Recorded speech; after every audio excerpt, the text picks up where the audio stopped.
Great. This is House Education, Tuesday, April 9th, 2024. We're discussing S204. This is, its purpose is the literacy bill. We are welcoming the chair of the Advisory Council on Literacy to kind of provide some feedback. I think that the council's work was the basis for much of what's in the bill. Anyway, welcome. If you'd introduce yourself and lead us through your testimony. Sure. Well, welcome to you. It's so nice to see you. I'm Gwen Carmoli. I'm the Director of Curriculum in Colchester. I serve as the President of the Curriculum Leaders, so representing school systems across the state in curriculum instruction and assessment. And then I serve as the Chair of the Advisory Council on Literacy. The council has been working with organizations that are represented on the council. We have the Vermont Superintendents Association, the Vermont Principals Association, Vermont Teachers Association, the Vermont NEA, Vermont Independent Schools. We have community members who are literacy specialists, leaving some out, Vermont School Board Association. So we have a student member who struggles with reading difficulties. We have wide representation across the state. And we've been focusing on ways to strengthen outcomes for learners, particularly focusing on the pre-K to grade 3 as outlined in the state literacy plan. The bill that's been working its way from House to Senate has support of the Advisory Council on Literacy and we've worked, as I have provided testimony, we've been working to what are the ways we can meet the intention of this bill, which is so positive on providing universal screening and follow-up assessment and supports for struggling learners and lining that up with current requirements. There are many, many requirements that school systems have right now, and the demands on teachers, schools, and school systems are high. So what are the ways we can use things like existing legislation, 2902, 2903, MTSS, EST, Act 173, that we can put these things together so that we can put maximum effort on increasing outcomes for learners and not create a lot of confusion in what those requirements are or adding new requirements. Well, we're pretty good at creating confusion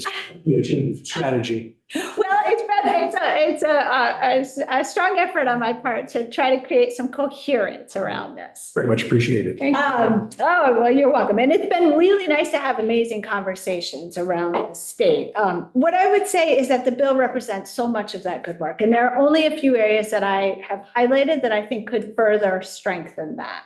2 are small and 2 are on the larger side, but not so large that they're tripwires that I think that this is going to impede the process of that. And I want to be available for questions as well. So please jump in, ask questions as you'd like. I highlighted that the areas that the council has made recommendations on that are reflected in this bill are this focus on increasing literacy achievement. Right now, we have about 50% of our students not meeting the statewide assessment, which includes reading and writing. So I want you to understand when we're talking about the Vermont Comprehensive Assessment or NAEP assessments, which is the national assessment, that is reading and writing. It focuses on increasing literacy achievement for all students. It provides resources that are rooted in evidence-based, and that's what I brought some pieces of you so you can know where our evidence base comes from. We, all of the work that we talk about in the council is rooted in evidence-based, which is science and research that builds up to them what is providing those evidence-based practices, those high efficacy practices. The What Works Clearinghouse, which is part of the Institute for Educational Sciences, reviews all of the research and says, what are the most effective practices? And in this case, this is regarding response to intervention and multi-tiered intervention for the primary grades. And it makes recommendations. This is another IES practice guide. This is about the foundational skills, which are the areas that were outlined in the National Reading Panel: phonemic awareness, phonics, fluency, vocabulary, and comprehension. What are the best practices? This is a comprehension practice guide. So part of it is the foundational skills, and then this is how to understand what you're reading. And then this is the CIDAR, which is the U.S. Office of Special Education, and what are those practices for kindergarten through fifth grade. So everything that we've recommended, we have vetted through evidence-based practices. And as a recommendation or a question comes forward, we ask the question, what does it look like in evidence-based practices, or what are the recommendations there? What does that mean for our existing requirements? Those are really, really important. And then what would that mean for our systems? So the recommendations in the bill focus on evidence-based instructional practices and assessment. It focuses a piece on professional development and professional learning. I know there's been conversation about whether to do that for all educators or some. I think the bill leaves room for the Agency of Education to create some guidelines around that. And the intention is provide as much professional learning on early literacy as possible. Maintain the position at the Agency of Education, which has been had a really accelerating effect. I didn't even realize you were there. One of our council members, that position has been the Act 28 manager, the funding source for the Advisory Council on Literacy, and the person filling that position has been working on projects in order to move those forward. And we receive updates almost monthly on what the projects are, and it's enormous work that's happening. So the bill focused on that. And then the bill supported the recommendation to continue the Advisory Council on Literacy. That is not to continue to rehash this, and that's my other pile of pieces. There are other areas of literacy that we need to focus on. This is just the pile on evidence-based practices around adolescent literacy. There's a lot of new research and important information about adolescent literacy. And an area to focus on that we would recommend is adolescent literacy. Another is on that early education, that pre-K, that birth to age 5 age range that leads up to kindergarten on. So there's future work to happen, but the bill supports this idea of continuing that in order to move that. The larger areas for consideration are, it wouldn't take a lot of room in the bill, but it would really match up with the intention and conversation we've had at the Advisory Council on Literacy, which is to include language at the beginning where you have the findings, where you talk about, where the bill talks about the importance of literacy in grades K to 3, to include early language as a finding, early language and early literacy development, and then include grades beyond that. It's very important that we highlight that this is not just an issue of kindergarten through 3rd grade. In fact, if you look at our literacy data for struggling learners, it becomes a bigger issue in the middle grades and in early high school. And so it's really important. And the council has, I think almost every meeting has brought up that, members have brought up that anything we could do to broaden the focus and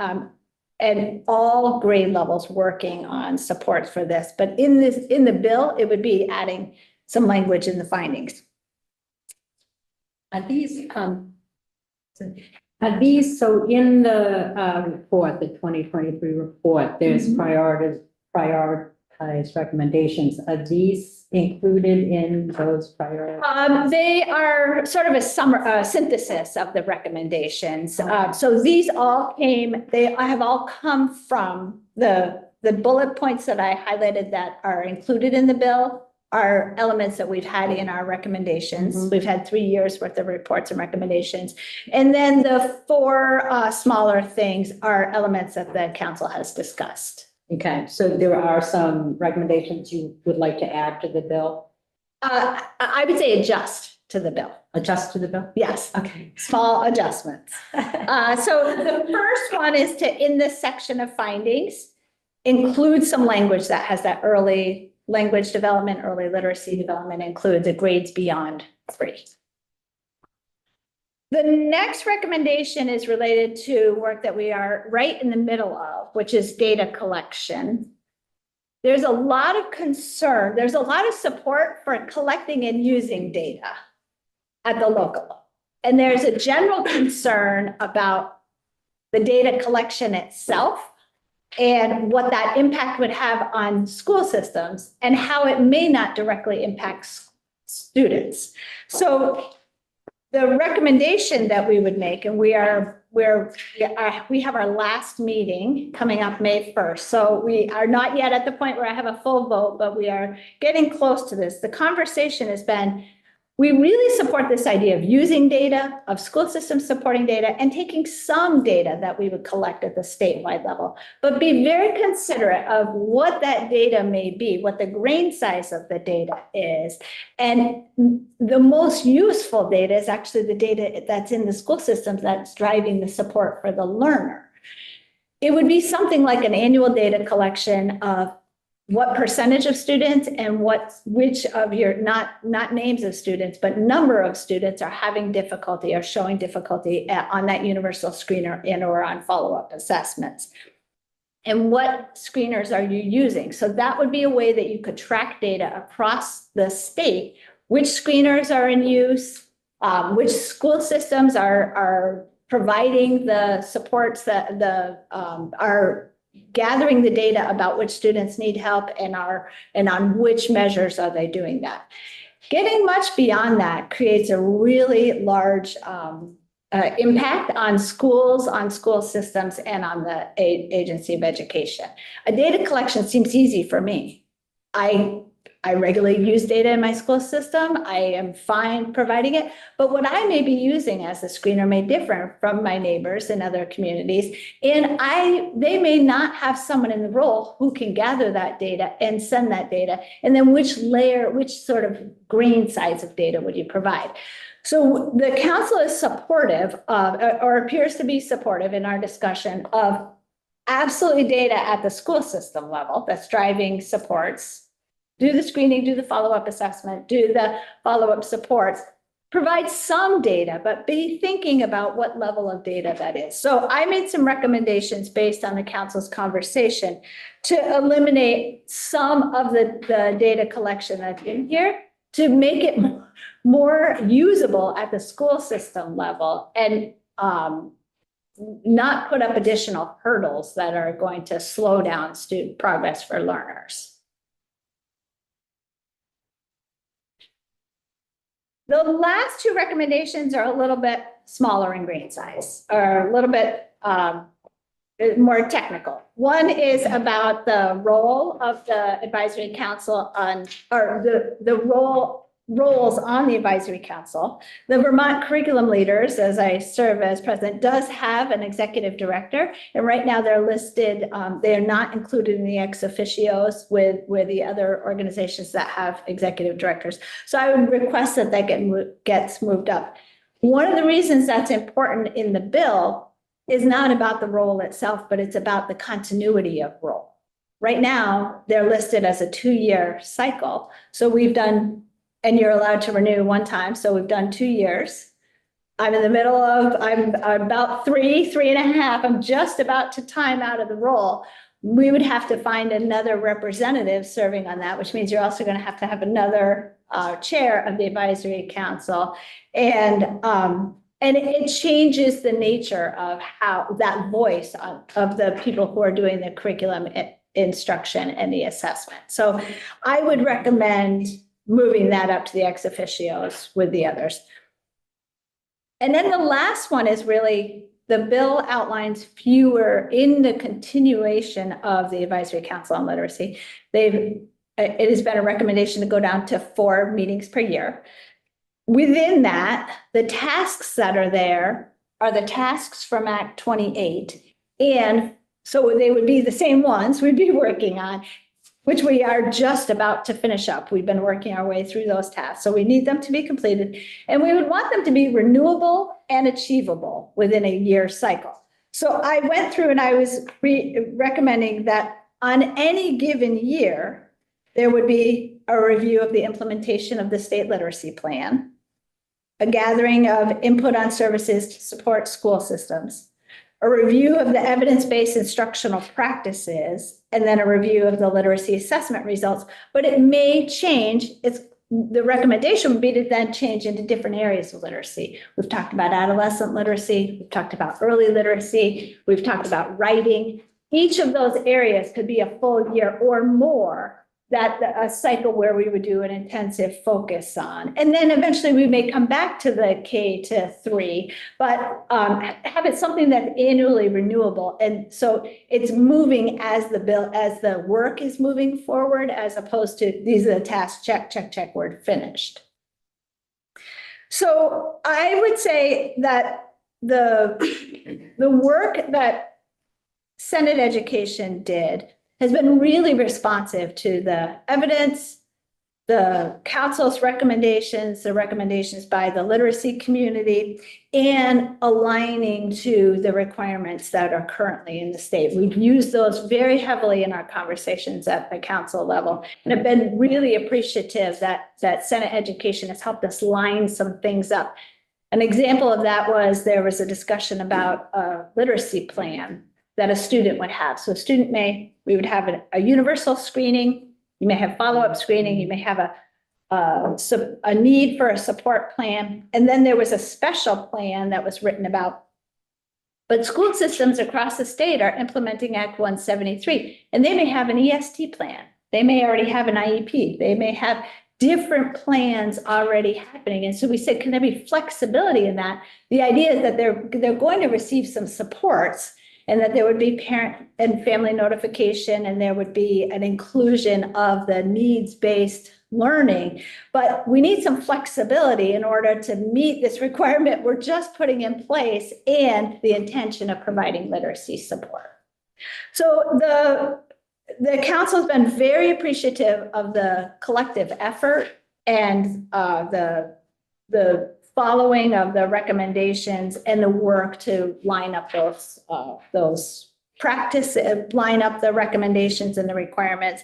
We are supportive of the bill, and we offer some small recommendations for consideration. Thank you very much, and thanks for all your work getting it to where it is today for us. Thank you. And you're right, your recommendations do seem relatively small. Yes. And I guess I would say, are they so small that what's the harm in asking for example, the data that you were suggesting be removed from the list? I think that's the one that generated a lot of conversation. So we're right in the middle of gathering input from each of those organizations. Everyone who serves on the council is a representative for another organization, or a community. And so we've asked for that input. And I did not anticipate there was going to be as much conversation about data collection. I use data all the time. I'm happy to share data, but I think I realize my system has a universal set of screeners in place and follow-up assessments, and other schools are putting things in place. I also have a fairly large system I work in. And so the concern is the capacity. Does every school system have the same capacity to gather that data, provide it, and provide the instructional support? We want the focus on the instructional support. We want them to put assessments in place and provide the needs-based learning. The value of the data, the statewide data, is to sort of monitor the progress. Is it about the same percentage of students showing a need, or is that getting smaller? That's what we want to see, that the need is getting smaller. We want to see that school systems are using screeners, but it almost doesn't matter the number. One school system might have 17 and another school system may have 200. And that may be because of the size of the school or school system, not because of the need on the ground for the instruction. So it's more about what's that useful data and where do we want to put the energy. Some people also talked about the capacity of the Agency of Education. They're working very hard and they're doing a lot of data collection in a lot of areas. And I'm not inside those processes, so I don't know how many weeks of work it takes to gather all that data, to go through the elements that the agency has to do. They have a specific set of requirements that they have to do just in providing the information, gathering it, providing it. So there was concern about capacity of the agency. And what's the grain size? Some people read this and said, do you mean we're going to send the name of every student? And that was not how I interpreted it, and I would not recommend that. That is valuable at the school level for providing support. At the state level, what we want to know is how many students are struggling, or what percentage of students are struggling, and is that starting to get smaller? That's really what we want to monitor. I just have a couple of questions and we'll go to the rest of the committee. Why don't we just have one statewide screener? Why do we have multiple statewide screeners? I would say current requirements, that every school system is required to have a comprehensive local assessment system. And we're required to build that and then publicize that. So we have, this is one of our local control areas where we build curriculum, we build our assessment system, and then we put that into practice.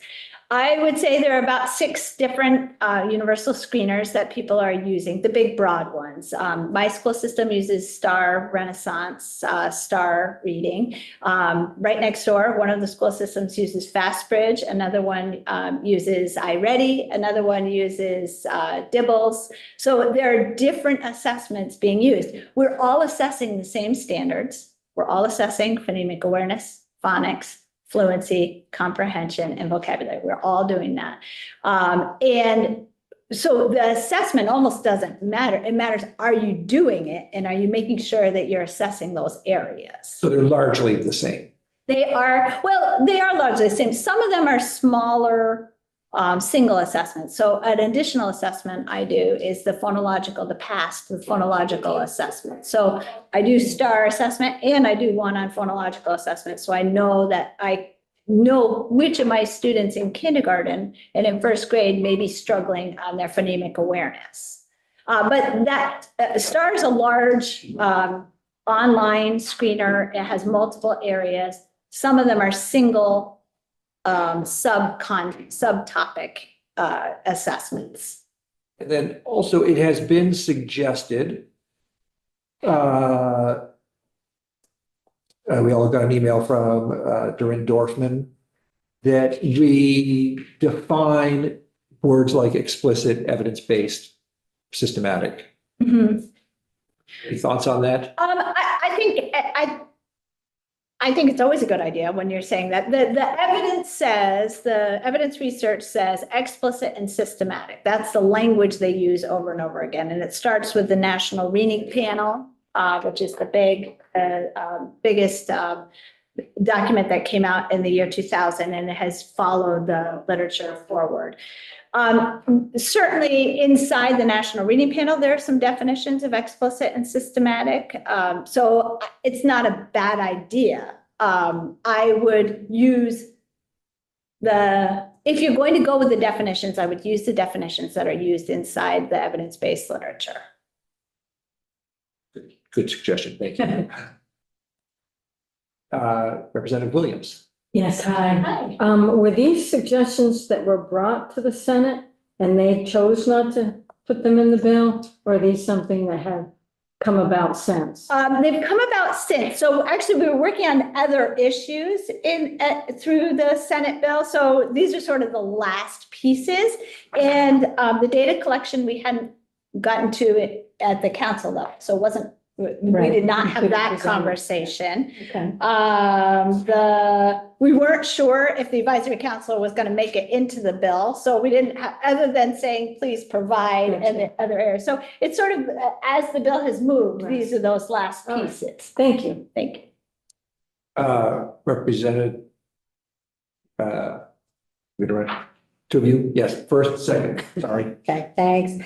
I just read through the report again and your recommendations and this week, and I want to thank you so much. I was really impressed with what the AOE has accomplished. It seems pretty phenomenal. It It's is. like working very hard to reach a solution. I'm just curious, because we changed over to Cognia, I think, how does that align with the NAEP?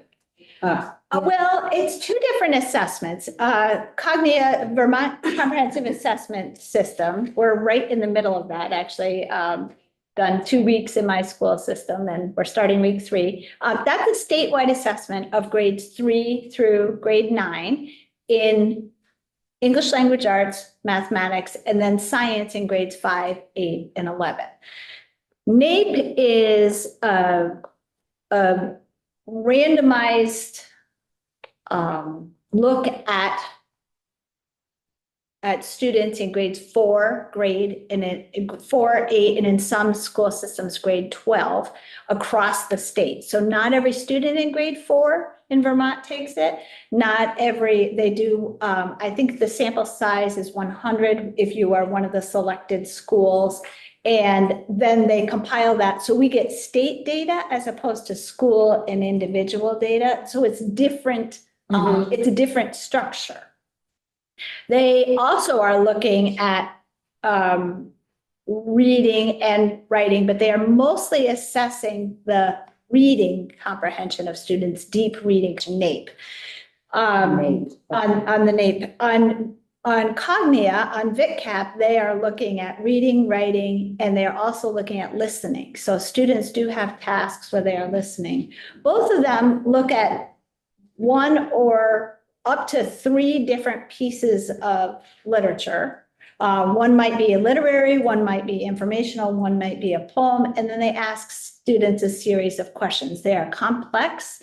They are asking for deep analysis and interpretation. So when we say a student can't read based on the data, we actually really can't tell that inside the data. We could say that they are struggling on these complex tasks that are in these statewide assessments or at the national assessment level.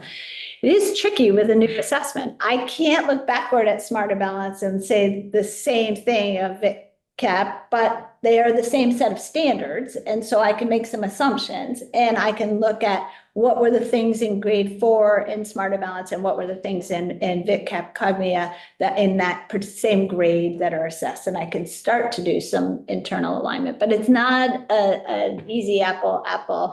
And then you add NAEP and it's apple, grapefruit. It's a fruit. It's gathering some data, but it's not the same grades and not quite as comprehensive. So which one should we look at, kind of to be consistent across the state? I would say I would look at the VitCap data.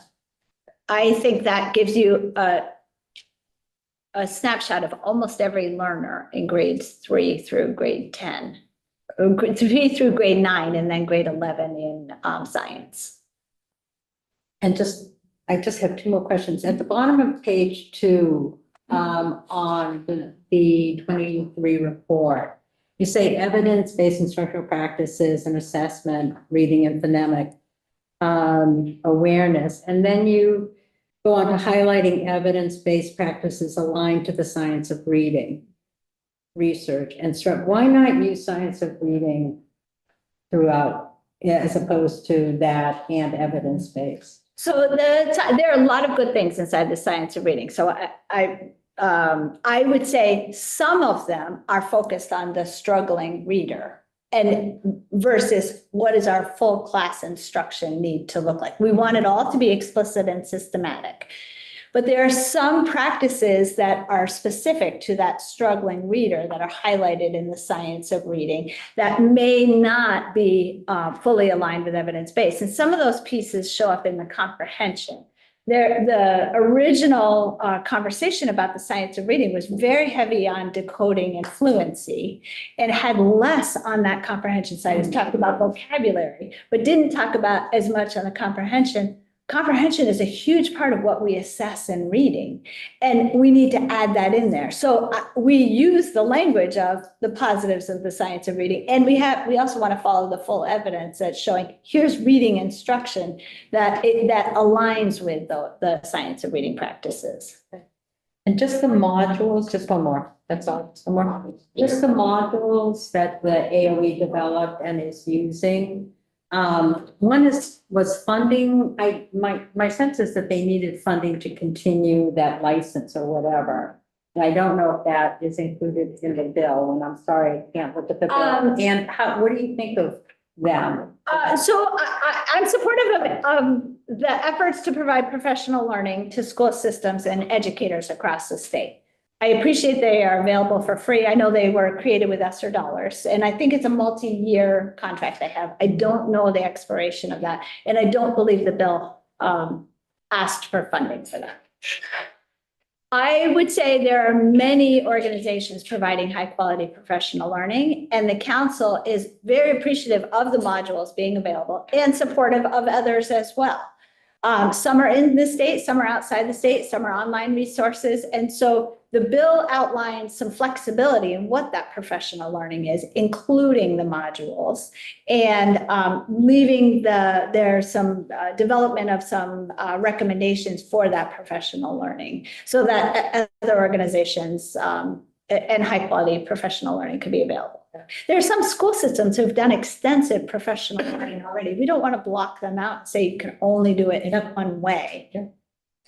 Just one with the bills. I'm thinking of it as a pre-K. I'd love it a pre-K 3, but I have a feeling just the way the childcare bill is written that it, we'll be looking at pre-K 4 through grade 3. And I'm wondering, in terms of the bells, are those the early learning standards in literacy?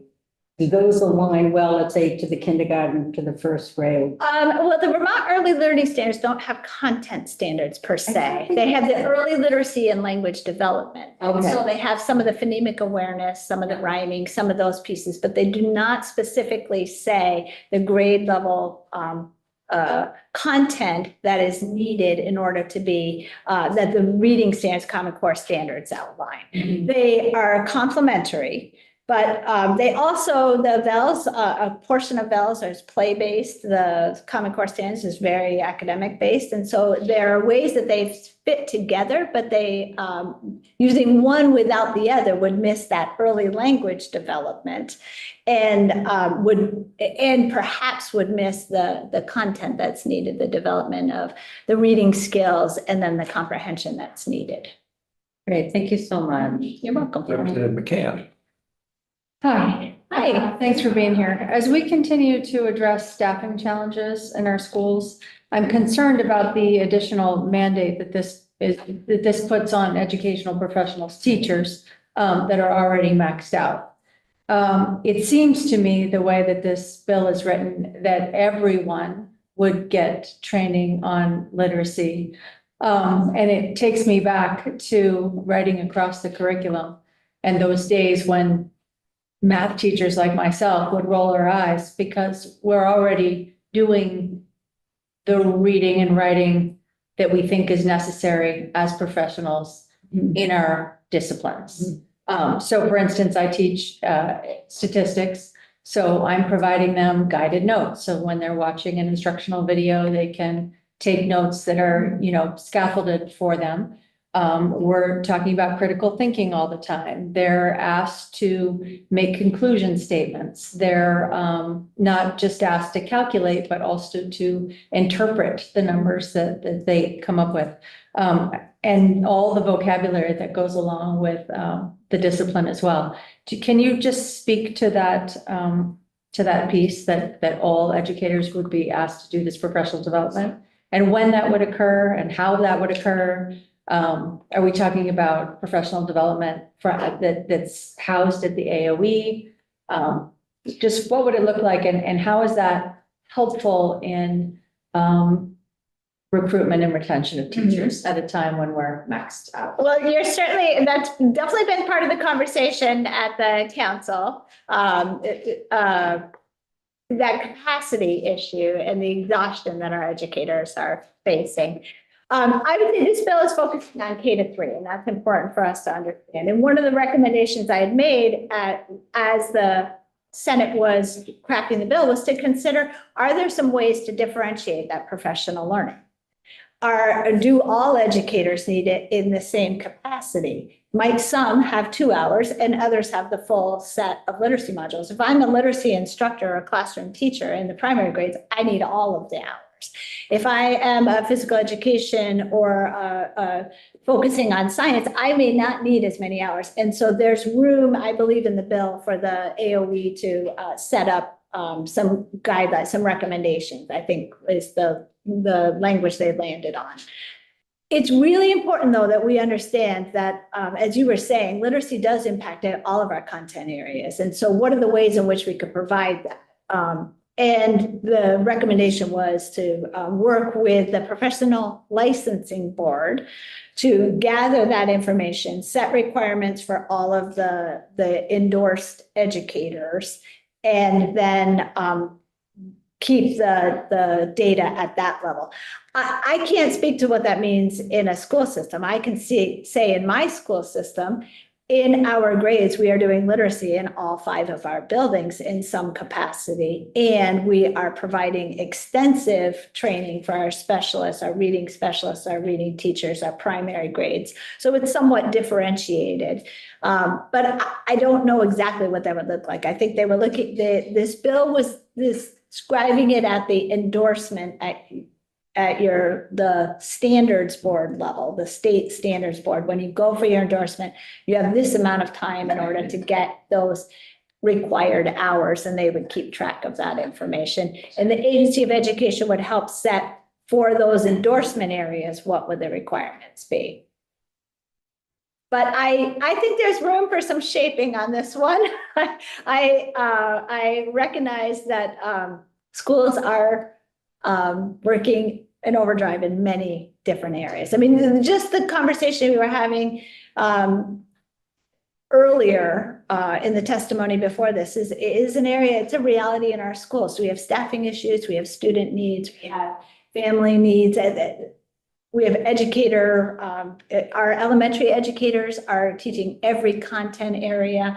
Our special educators are working with a lot of different agencies. Our middle and high school teachers are working to maintain their content endorsements. So there's a lot of professional learning and pull on their demand. So I think finding ways to differentiate is probably a good idea, but meeting the intention of how within grades K to 3, we provide that professional learning so that our educators know how literacy develops and the evidence-based best practices for that instruction. Representative McCann, would you do some thinking and maybe talking with folks about language that might address some of those concerns with differentiation? Sure will. That's a really good point. Can I just ask a couple base questions here? And it may be my lack of reading in detail here. It's always been a call for us to have screening for dyslexia. Do universal screeners do that? Yes, they do. And in fact, it included language and it said dyslexia characteristics. Okay. We went back and forth about whether it was a dyslexia screener or screening for dyslexia characteristics. And dyslexia screener at the universal level does not address all of the areas that we need to get to and can set up a situation where we then say a student has a need for may have a disability, but that is different from the disability process that we have. So we hit special education, we hit some road bumps. So how do we screen for the content universally and then with follow-up screeners based on characteristics of dyslexia and of literacy development and provide the services that are needed? Representative Austin, do you have another question? Yeah. So my understanding is all these kind of skills and knowledge and understanding are in our educational quality standards. So is that correct? Well, it says There's a literacy. there is a literacy section. Let me just go through the section. I'm not sure every area that is listed on page 2 of the bill is included in education quality standards, but the state standards and English language arts are listed there. And then when you go inside the state standards, Common Core literacy standards, you would find these specific elements. Yeah. But in the education quality standards, and I can't recall the most recent draft that's out there, but it lists the content areas. So it may say English language arts, mathematics, as defined by the state standards. Right. So that's K-12, right? Literacy Correct. runs K-12. Correct. Yeah. So it wouldn't be really adding anything to a teacher. It would be something that teachers would be we would assume teachers would have the ability to do Right. that in their content. Well, you're hitting on, both of you are hitting on an issue that the Senate asked about also. Is this duplicative? Are there things that we're already required to do? And the answer is yes, there are elements inside this bill we are already required to do. We are required to assess learners at the beginning of the year and have multi-tiered systems of support, have systems of support that are based on the data. But what may not be required is which specific areas are we assessing?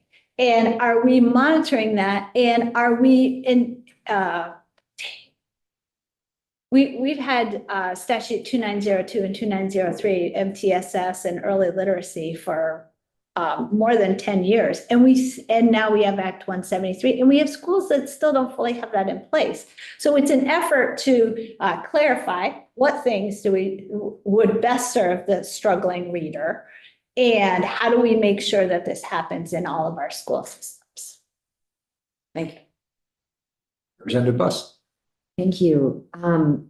I've noticed that it addresses screening at the top of the year, but not necessarily throughout the course of the year. And can you talk about how you've arrived at the number of times, or thought what discussions have been in the council about more than one assessment?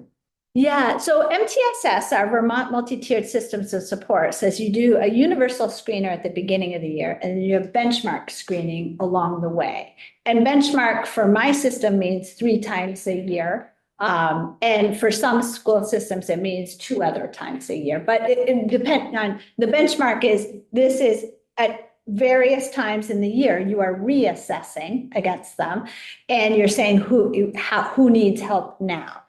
The universal screener is usually larger and more comprehensive than the benchmark screenings that are happening along the way. And the idea is, at the beginning of the year, how do you set up the service needed as quickly as possible and find out who needs more assessment, more follow-up assessment, who may need some of those learning plans or some of those pieces that need to be set up in place. Using a universal screener, I do use my STAR assessment 3 times a year, and I do other assessments in addition 3 times a year. But not every school system has that same capacity, and it's expensive to add screeners, and you lose instructional time when you do that. So every time I have an assessment period, I lose about 1.5 weeks of learning while I'm assessing. And then you have to interpret the data. That's probably another week of getting the data ready. So there's 2 weeks of instruction 3 times a year. I'm losing instruction while that's happening. So we were really considerate of what does federal and state language and evidence say about using a universal screener in order to provide supports. And that's what we focused on with the bill. Thank you. And I have one more question. Yes. When it comes to the universal screener, when you started talking about screeners and all the different ways that you, and then you start talking about data, I mean, it does have me really concerned. I saw a page in this fall showing all the different potential screeners that the Agency of Education had put up there. And I thought to myself, this looks like fruit salad, that we're just going to get a bunch of data and it won't be discernible. And we'll just have created a lot of work without any measurable outcome. Well, I think trying to flatten that data would be important. So asking a very general question, what's your percentage of students showing need based on the universal screener? And which universal screener or screenings did you use? So then that is a way we can find out across school systems, what's the need? And you can monitor the progress year after year and which screeners are in use. But it is, I think school systems, I'm working on a data collection right now. It happens to be for ESSER reports, our ESSER performance report. This thing is 16 pages long.